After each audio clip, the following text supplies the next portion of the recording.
paz do Senhor, meus amados irmãos, minhas irmãs, amém? Abra sua Bíblia comigo, o segundo livro dos Reis, uma palavra conhecida por demais, os estudiosos da Bíblia Sagrada, capítulo de número 6, o segundo livro dos Reis, capítulo de número 6, culto de missões. E eu quero agradecer a Deus pelo privilégio de nós estarmos aqui mais uma vez, aqui na Harmonia, Distrito Harmonia, isso? Coisa boa. Que bênção, irmãos, é nós estarmos aqui junto com os irmãos, poder receber o convite dos nossos irmãos, de nós poder estar aqui ministrando a palavra de Deus. É um prazer rever muitos irmãos que a gente já conhecia. Coisa boa. Te agradeço pelo privilégio de nos permitir ministrar aqui. A última vez que nos encontramos, você estava lá na São Pedro, né? Coisa boa. Deus abençoe sua vida. É um prazer encontrar mais uma vez aqui com saúde, com vida, servindo ao Senhor. Prazer imenso estar acompanhado da minha querida princesa, minha esposa, também meu filho. Deus abençoe. Um pouco cansado, nós chegamos de viagem, estávamos ministrando ontem à noite em Santa Catarina, chegamos de pela manhã, fomos dar uma descansadinha pela manhã e 11 horas nós já estávamos na igreja. Nós temos um trabalho social que é feito todos os sábados. Nós distribuímos roupas para as famílias carentes do bairro, ali na Zona Norte, Porto Alegre. E hoje nós entregamos mais de 180 marmitas para as famílias, para as pessoas necessitadas ali do bairro Safira. Trabalho social, e onde nós falamos do amor de Deus para as pessoas e falamos também que Jesus ama, que Jesus salva, que Jesus cura, liberta, aleluia. E depois, antes das pessoas ir embora, a gente entrega o alimento. E é uma bênção de Deus, um projeto lindo, especial da parte de Deus. Ficamos até 4:30 da tarde, 5 horas, fomos fazer uma visita e assim a gente vai, né? Aleluia, amanhã de manhã tem consagração na igreja. Reunião à tarde, culto à noite, nós vamos marchando, servindo ao Senhor Jesus. Amém, meus amados? Estou feliz em poder estar aqui na cidade de Canoas nesta noite. E disseram os filhos dos profetas a Eliseu: eis que o lugar em que habitamos diante da tua face nos é estreito. Vamos, pois, até o Jordão e tomemos de lá, cada um de nós, uma viga, e façamos-nos ali um lugar para habitar ali. E disse ele: ide. Disse um deles: serve-te de ires com os teus servos. Então ele disse: eu irei. E foi com eles, e chegando eles ao Jordão, cortaram madeira. E sucedeu que, derribando um deles uma viga, o ferro caiu na água, e clamou, dizendo: ai, meu senhor, porque era emprestado. Disse o homem de Deus: onde caiu? E mostrando-lhe ele o lugar onde caiu, cortou uma madeira e lançou ali, e fez nadar o machado. E disse: levanta-o.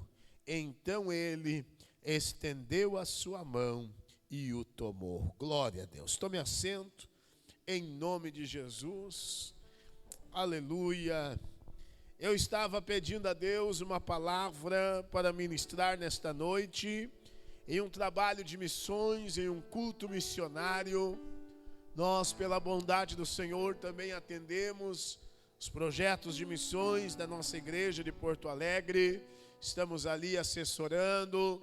Nosso pastor Isidório foi missionário durante quase 30 anos no Paraguai. Hoje chegou faz 1 ano e meio em Porto Alegre. Está sendo nosso superintendente de missões, nosso companheiro irmão pastor Felipe Carvalho. E nós estamos ali como assessores desse departamento dos projetos de missões. E como um culto de missões, nós não podemos falar outro tema a não ser a obra missionária. O perfil de um missionário, as características de um missionário. Nós olhamos para esse texto sagrado, meus irmãos, e encontramos um grande homem de Deus. Um homem de Deus que se chamava Eliseu. Este homem deixou uma marca registrada na história. Esse homem deixou um legado extraordinário registrado na Bíblia Sagrada. Começa o momento em que Elias passa no campo onde ele está trabalhando. Elias passa por Eliseu, a Bíblia diz que passa a capa por cima de Eliseu, identificando uma chamada, identificando um convite, identificando uma ordem, uma vocação. E a Bíblia diz que naquele mesmo momento ele entende que é a hora de largar tudo para fazer aquilo que Deus tinha designado nos planos divinos para Eliseu realizar. É interessante, meus irmãos, o momento em que o missionário entende, em que a missionária entende que chegou a hora, aleluia, que chegou o exato momento de desenvolver aquilo que Deus designou para que ele faça. Eu me lembro nitidamente o dia em que tive que tomar essa posição, em que tive que tomar essa decisão, o momento em que Deus disse: é agora, larga tudo e vai fazer a minha obra, larga tudo e vai para o campo missionário. Meus amados irmãos, é um momento pavoroso, é um momento, pastor querido que está aqui, queridos obreiros, é um momento em que o coração fica apertado, em que a alma fica atribulada. Não venha você achar que o momento da decisão missionária é fácil, não é. É totalmente um conflito interno, é um conflito espiritual, é um conflito na alma que começa, meus irmãos, a algo mexer dentro de você. É a chamada dizendo vai, mas a lógica está dizendo não vai. É o chamado dizendo vai, mas a lógica está dizendo você não tem capacidade. Tem muito mais pessoas muito melhores que você. Tem homens de Deus, tem mulheres de Deus muito melhores que você. Tem homens muito mais capacitados que você. E a chamada de Deus fica dizendo no teu coração: é a hora, é a hora, é agora. Eu estou te chamando, mas o coração está apertado. A visão humana fica dizendo: eu não tenho condições, eu não tenho capacidade. Mas a chamada de Deus está dizendo: venha, porque eu quero fazer uma grande obra em tua vida, em tua alma. Alguém está recebendo a palavra aqui nessa noite? Aleluia! É um momento difícil na vida de um homem de Deus, de uma mulher de Deus. Nós ficamos durante 2 meses, irmãos, tentando fugir. Nosso pastor tinha nos dado, aleluia, um chamado, tinha nos convidado para ir ao campo missionário, tinha nos chamado para ir ao projeto de missões, aleluia. Meus amados irmãos, nós estávamos bem empregados. A minha esposa trabalhava com contabilidade, ela é contadora formada. O escritório, meus irmãos, o momento que ela conseguiu um trabalho extraordinário, fazer a contabilidade da Scania, de todo o Rio Grande do Sul, a Suvesa, aleluia. Aqui em Canoas tinha uma, Eldorado tinha mais uma, Caxias, toda a rede da Suvesa do estado do Rio Grande do Sul, aleluia. Um momento difícil de decidir, por quê? Porque era o melhor momento financeiro da nossa vida. Era o melhor momento. profissional da nossa vida. Lamanel é Camanaramagas. Não pensa que é fácil a decisão missionária. Não pensa que é fácil. É o momento em que o teu coração entra em conflito. É o momento em que você começa a perguntar a Deus: será que é mesmo? Aleluia. Oh, eu sinto Deus aqui nesta noite.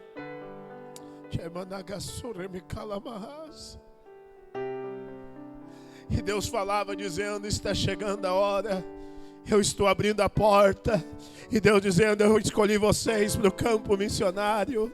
Aleluia. E Deus usava profetas. Eu nunca me esqueço um dia que eu saí aqui, meus irmãos, da loja que eu trabalhava, a antiga Creditec. Nós estávamos na supervisão da Creditec aqui no estado. Nós trabalhávamos com financiamento, com empréstimo pessoal. Depois se tornou essa empresa, o Banco Unibanco comprou ela e se tornou na Fininvest. Eu trabalhei muito tempo nessa empresa chamada Creditec, e um dia eu saí do trabalho e eu entrei dentro do trem, e no momento que eu estou entrando na estação do trem, o trem tinha passado, era um sábado, 1h da tarde, e esvaziou completamente a estação. E eu me lembro que eu fiquei sentado ali, peguei a minha pasta e me sentei e fiquei pensando: Deus, oh Deus, o pastor está nos desafiando para esse trabalho, Senhor, mas eu não me sinto capacitado para tamanho compromisso. Eu não me sinto pronto, Senhor, para desempenhar um trabalho dessa magnitude, de ir para uma cidade que não tem igreja, que não tem nada, e começar um trabalho do zero. Quando eu estou falando isso, vem uma senhora marchando na minha direção e falando em línguas estranhas dentro da estação do trem. E aquela senhora veio marchando, falando línguas. Ela chegou perto de mim, botou o dedo no meu rosto e disse: meu servo, eu, o Senhor, estou te chamando para o campo de missões. E se eu chamo, eu é que trabalho. Aleluia.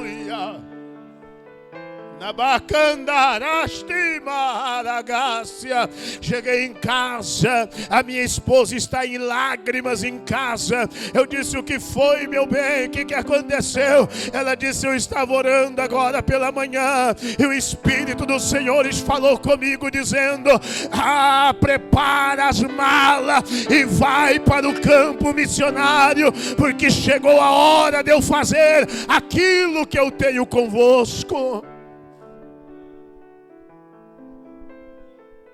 Aquela tarde nós decidimos: vamos procurar o nosso pastor e vamos aceitar o desafio missionário. Aleluia. Eliseu teve que enfrentar esse momento.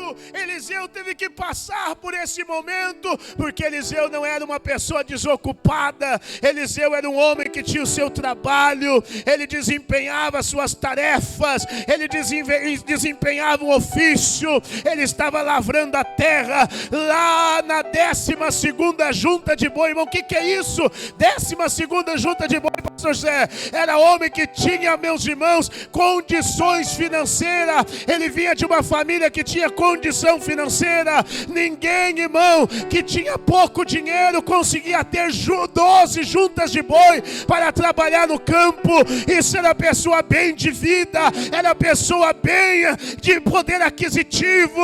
Mas na hora que a capa de Elias passa por cima dele, ele entende: esse é o momento de seguir os passos do Senhor.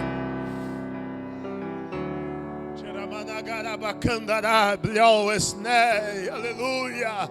Lá fomos nós para o campo missionário. Aleluia.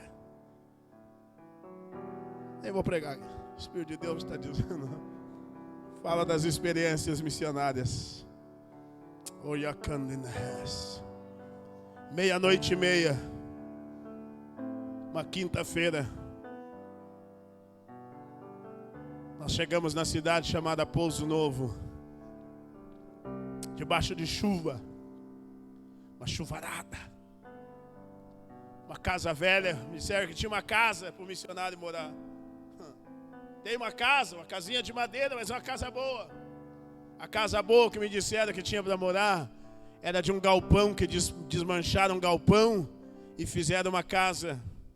Colocaram o zinco do galpão, e quando tu tira os pregos do zinco, irmão, fica tudo cheio de buraco.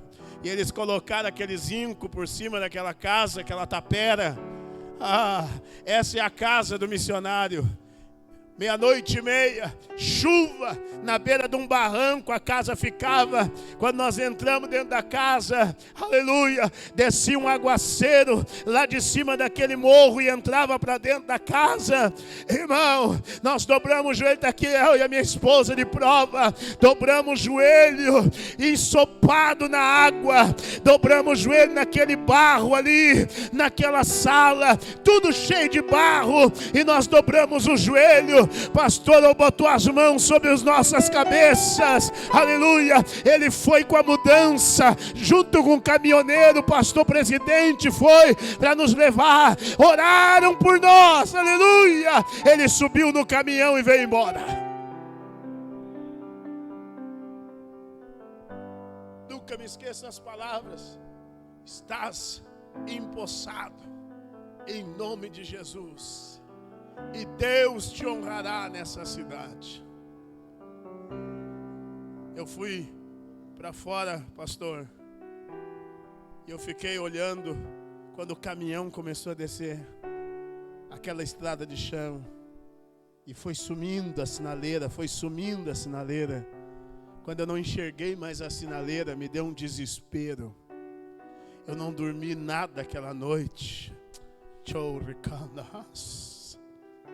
O desafio missionário, irmãos, o desafio de tu chegar num local aonde as trevas estão dizendo: você não pode chegar aqui, esse lugar não é para ti. As trevas estão dizendo: aqui é meu, nós é que mandamos nesse lugar. Mas o missionário está chegando dizendo: eu estou trazendo a palavra do Senhor, o evangelho do Senhor, o reino do Senhor será estabelecido.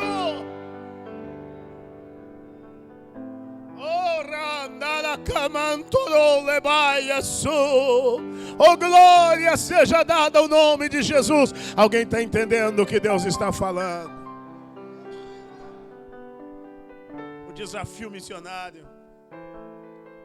Saímos a evangelizar, saímos a fazer visita nas casas.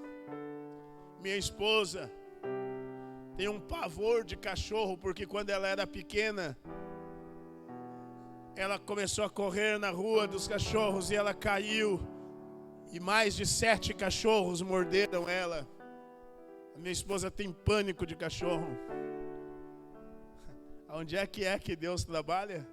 Nas tuas debilidades, nas tuas fraquezas. Era a primeira coisa que faziam quando nós chegávamos naqueles sítios.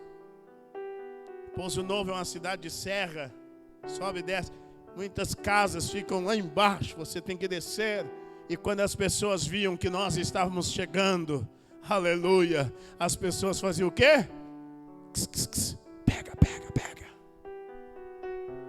Quantas vezes nós tivemos que sair correndo pelas estradas, porque as pessoas atiçavam os cachorros em nós.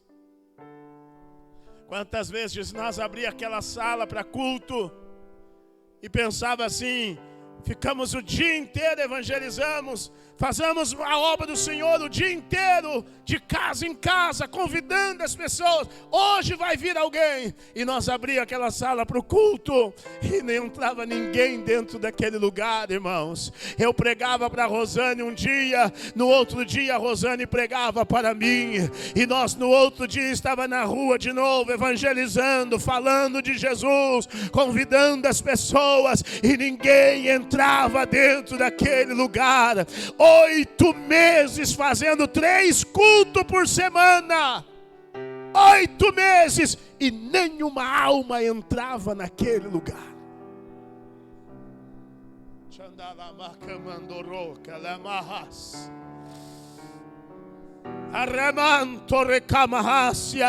Oramos por pessoas em casas que nós chegávamos para evangelizar, pessoas cancerosas. O câncer veio para fora. Uma mulher estava com as pernas toda ela deformada, com vários caroços, toda podre, tinha várias situações, uma perna enorme. E quando nós começamos a orar, no momento que estou com a mão na cabeça daquela mulher, estourou aqueles caroços e começou a vazar tudo, começou a sair tudo para fora. Na mesma hora ela começou a pisar a perna no chão, porque ela não pisava. Oramos por pessoas que não enxergavam mais. Jesus redobrou a vista para aquelas pessoas. Muitos milagres aconteciam, mas aquelas pessoas não entravam dentro da igreja.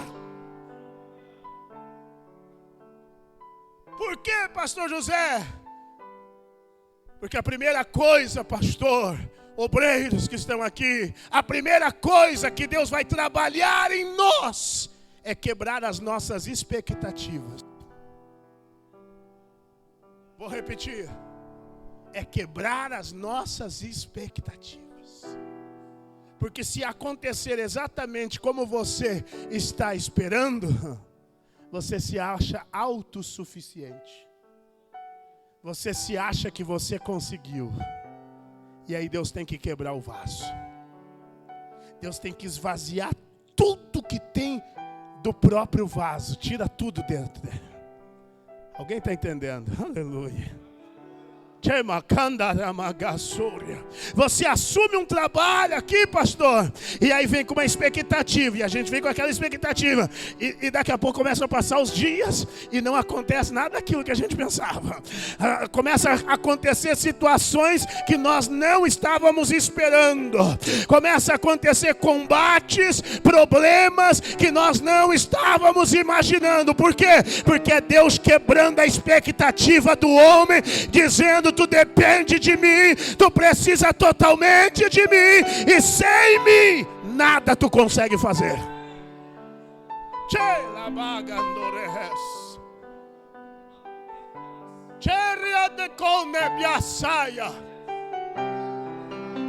Você assume um trabalho, um departamento cheio de expectativa. Os irmãos vão me ajudar, todo mundo vai me apoiar, e aí você começa a fazer, e meu Deus do céu, daqui a pouco ninguém te ajuda.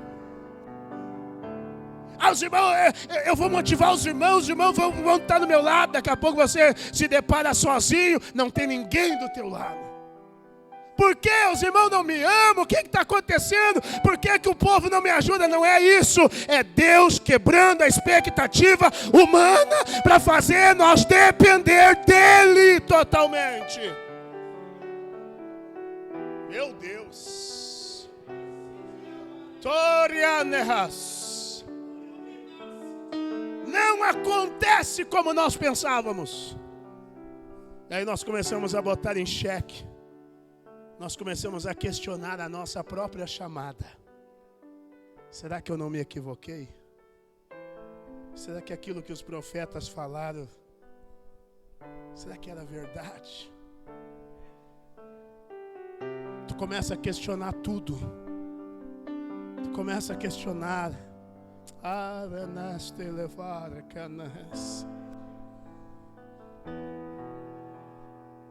Um dia eu disse para Jesus, não é para mim. Vou fazer o último culto, sábado à tarde, 2:30. Último culto, não quero mais. Não é para nós, Senhor. Nós erramos. Não é para nós. 8 meses já aqui, Deus. Nenhuma alma, ninguém.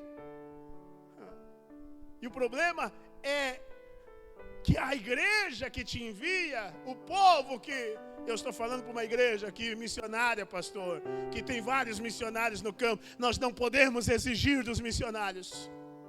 Porque cada local é uma realidade diferente da outra. Muitas vezes um missionário vai para um lugar, em 5 meses ele já construiu igreja, ele já tem gente, ele já está mandando foto de batismo. E tem outros lugares que está um missionário 1 ano lá e não conseguiu ainda fazer nem o batismo. Por quê? Será que aquele é melhor do que o outro? Não, é porque cada lugar existe características e batalhas diferentes. Se o missionário não manda relatório de alguma coisa que aconteceu, parece que o missionário não presta. Há uma pressão, está aqui líderes de missões, há uma pressão sobre os missionários. E isso é muito preocupante, porque o missionário tem que estar lá no confronto, mas ele também está preocupado, porque os irmãos estão mandando oferta para ajudar ele, e ele precisa dar uma resposta.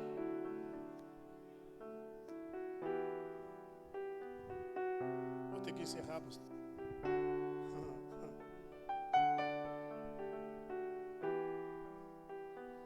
Eu disse aquela tarde, vou ligar para o pastor, vou confessar para ele que não deu. Não deu, pastor.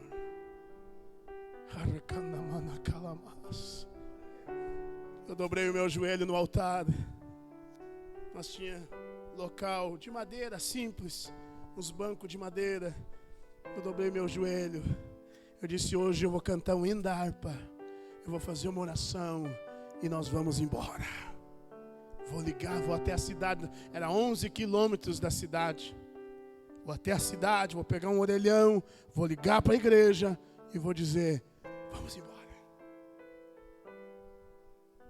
Quando eu levantei da oração, eu olhei, tinha uma senhora sentada e um senhor do lado dela.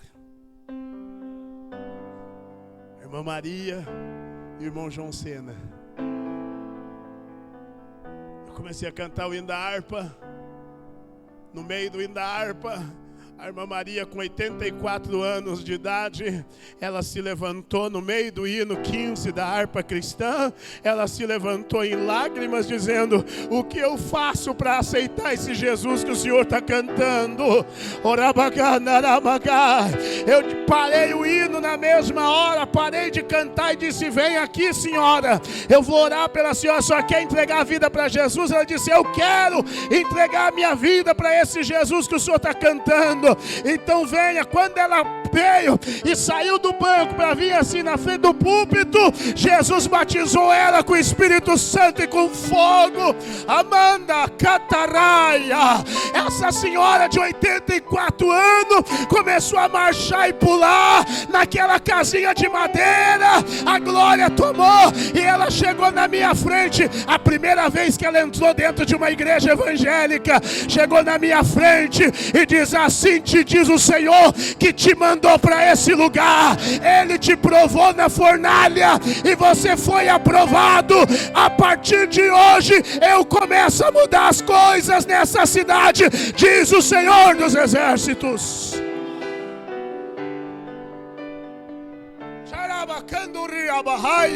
O irmão João se levantou e veio para frente em lágrimas. No próximo culto, só da família da irmã Maria e do irmão João, veio 18 pessoas para entregar a vida para Jesus. Ei, meu amigo, meu irmão, Deus, Ele tem o controle da sua obra na palma das suas mãos.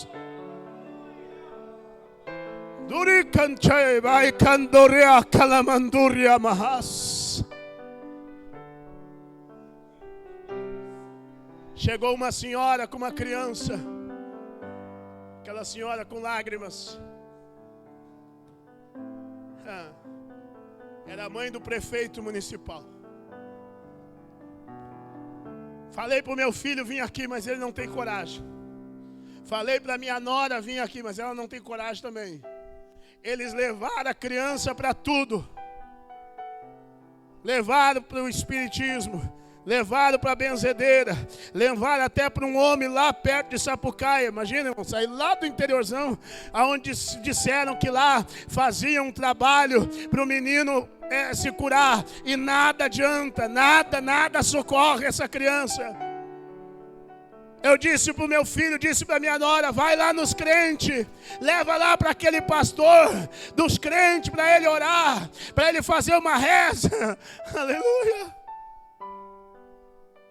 Lá no interior eles não dizem orar, os italianos não dizem orar. Vai dar uma benção, diz. Leva lá para eles dar uma benção. E o filho e a nora se negaram de ir. Ela disse: eu não aguento mais ver essa criança sofrer. O que ela tem, senhora? Já fazem meses que ela não dorme.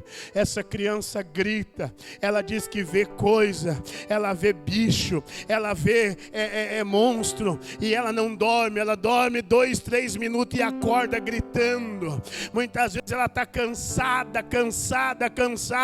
Nós pensamos: agora vai dormir. Daqui a pouco acorda de novo. E grita.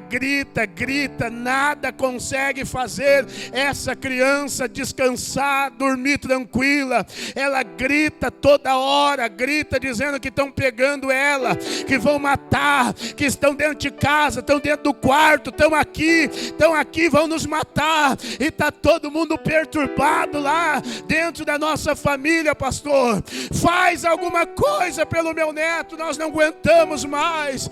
Eu peguei a criança no colo, a criança estava chorando, eu peguei no colo e disse: Deus, começa a fazer um milagre nessa criança. Quando eu entrei na segunda frase da oração, a criança esmoreceu no meu colo, adormeceu no meu colo. Nós encerramos a oração. Eu disse: eu vou colocar ela aqui no sofá para ela dormir um pouquinho. E a senhora disse assim: ela dorme no máximo 2, 3 minutos. Então fica aí, senhora, senta aí um pouquinho, eu vou botar a criança aqui no sofá.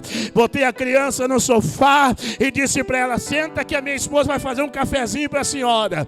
E a senhora vai ficar aí, nós vamos ficar monitorando o relógio. Aleluia! Deu 5 minutos e nada.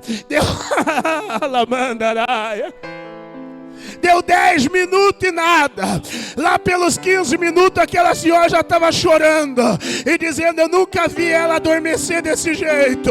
Eu disse: então fica aí, vamos falar da Bíblia. Abri a Bíblia, comecei a falar de Jesus para ela. Aquela criança dormiu durante 2 horas e 40 minutos na minha sala. A avó teve que pegar no colo e levar dormindo para casa. Ficou quase 2 dias dormindo, de tão cansada que estava a criança. E aquela senhora aceitou a Cristo Jesus. Aleluia! Porque Deus se responsabiliza pela obra missionária.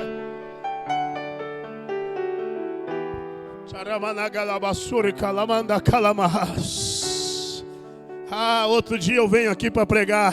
Hoje o Espírito de Deus falou comigo. Fala das experiências missionárias. A missão, a obra missionária. Eu quero desafiar os companheiros líderes de missões. Quem aqui trabalha com missão nas congregações? Quero desafiá-los, vocês, a não enviar só a oferta. Missionário precisa de visita. Missionário precisa de visita. Precisa, irmãos. A pior coisa que tem na vida do missionário não é luta financeira. A gente aprende a viver com o que tem.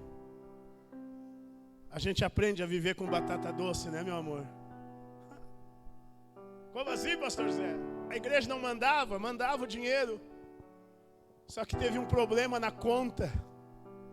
Aí não tinha dinheiro nem para botar gasolina, muito mais para vir até Esteio, na época, onde era a minha agência bancária, para resolver o problema. Deu um problema na conta, a igreja depositou o dinheiro e não conseguia sacar o dinheiro. Fui na agência que tinha ali em Fontoura Xavier, pertinho, para ver se resolvia a situação. Disseram: não, é só na sua agência. Não tinha dinheiro para gasolina, não tinha dinheiro para passagem, não tinha dinheiro para nada. 2 meses de vale, de deserto. E uma coisa que o missionário tem que ter é ele não pedir para ninguém. Ele tem que pedir para a fonte. Eu vou repetir: o homem de Deus não pode ficar batendo na porta de pessoas. O homem de Deus, ele tem que ter o caminho. Onde é que é o caminho? O caminho é na porta da Samada Candaraia. É a porta da graça que nos responde. É a porta do céu que nos atende. Não são portas humanas. 2 meses de batata doce, não posso nem ver batata doce na minha frente.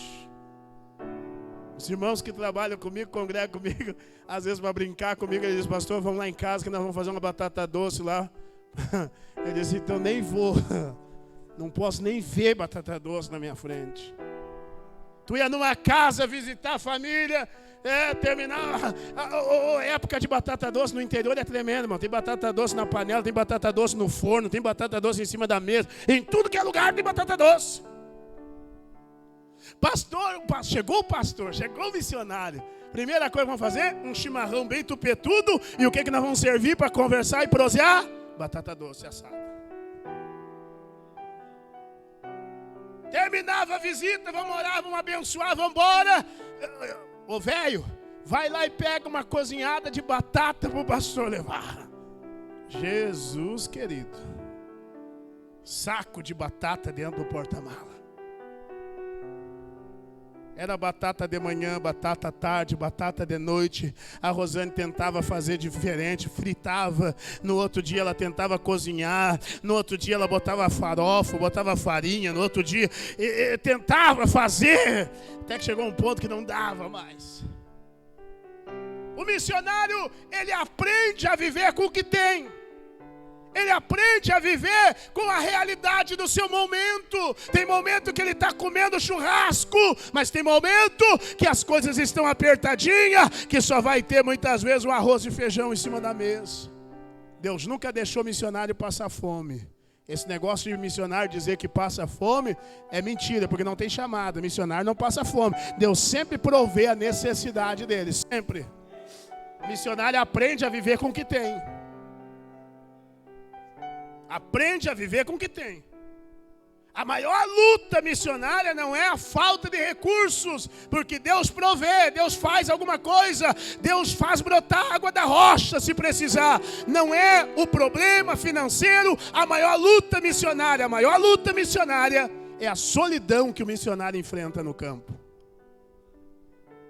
É a solidão. Porque aqui, pastor, é provável que o senhor termine o culto agora e um irmão ungido vai dizer: pastor, vamos lá em casa, vamos lá, vamos comer um negócio, vamos lá, pastor, comprei uma carne hoje, olha, fui lá no açougue, que maravilha. Os irmãos, talvez irmãos que estão aqui, vão para a pizzaria daqui a pouco. Por quê? Porque ali na frente da igreja a gente conversa, é aquela coisa boa, aquela coisa gostosa de final de culto, né? E um diz pro outro assim: estou com uma vontade de comer um X. Vamos lá, no X tal, lá, vamos lá. E é uma benção. É ou não é? É assim crente ou não é? Igreja pentecostal, a igreja muitas vezes fica lá no portão, e aí o porteiro quer fechar e ninguém consegue sair, e o porteiro tem que ir apagando as luzes para o povo ir embora. Por quê? Porque há essa comunhão, essa coisa boa. Talvez amanhã, depois da escola bíblica, você já tenha uma programação para visitar alguém, para alguém te visitar. Só que lá na missão, o missionário não tem isso, irmãos. É de manhã ele olhando para a esposa olhando para ele. Chega à noite, eles entram para dentro de casa, a esposa olhando o esposo e o esposo olhando a esposa. Não tem ninguém muitas vezes para sentar contigo, para conversar. E as almas que ele tem são almas que estão começando, que muitas vezes ele não pode abrir o coração. Ele não pode falar de coisas. Porque nós obreiros, vamos ser sinceros, a igreja fecha os ouvidos aí agora. Nós obreiros, nós conversamos de coisas ministeriais, que muitas vezes, entre nós abrimos um para o outro. Situações que a gente sabe, situações que ocorrem. É ou não é? Nós temos isso, essa particularidade, homens de Deus que sentam um com o outro. Não é a questão da fofoca, não. É nós conversar sobre as melhorias da obra, situações que estão acontecendo, como que nós podemos fazer para resolver, para nós ajudar, para nós resolver. São coisas muitas vezes que estão aqui dentro, que a gente não pode falar para qualquer um, mas às vezes um companheiro de ministério, a gente conversa, a gente dialoga sobre aquilo. O missionário não tem ninguém para abrir o coração, para conversar sobre as coisas da igreja, sobre as coisas da obra. Ele não tem ninguém para abrir a sua alma, não tem. Então eu desafio os obreiros, líderes, pega o seu carro, pega a sua esposa, Ah, pastor, mas é longe. Divide o gasto com alguém.